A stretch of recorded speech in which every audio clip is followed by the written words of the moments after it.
Thank you, Mr. Chairman. Mr. Chairman, I offer an amendment tonight that will save both blood and an immense amount of money. The amendment I'm introducing, along with Congressman Blumenauer, designates already authorized funds in the amount of $15 million to be used to insulate the shelters at forward operating bases in Afghanistan.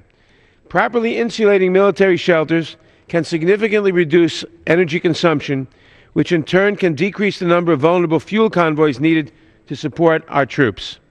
These fuel convoys cost us dearly. They are absolutely vital supply link to our troops in the field, but they are exposed to constant and devastating attack. Despite the Pentagon spending $24 billion a year to protect fuel convoys in Afghanistan, more than 3,000 troops and civilian contractors have been killed or wounded while riding on convoy.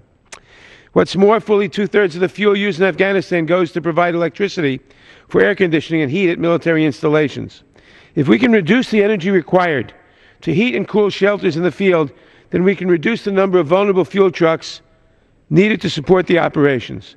Simply put, insulating the structures in the field will save lives from people who will not be on convoys to be attacked. It will also save money. Properly insulated shelters use up to 92% less energy for the heating and cooling. With more than 200,000 gallons of diesel fuel used every day to power our forward operating bases in Afghanistan, insulating our field shelters has the potential to significantly reduce fuel consumption. A similar insulation effort in Iraq has led to almost $1 billion a year in savings and has taken more than 11,000 fuel trucks off the road. This in turn has helped to prevent an estimated 458 American casualties in Iraq.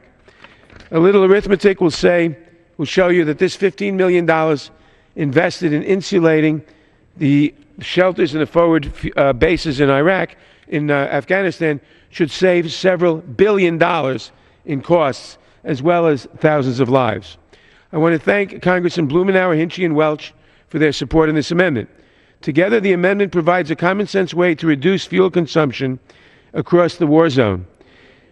This would save about two-thirds of the 200,000 gallons used a day, with the total cost of fuel sometimes exceeding $400 a gallon in Afghanistan, including the transport costs, and thousands of casualties suffered by fuel convoys.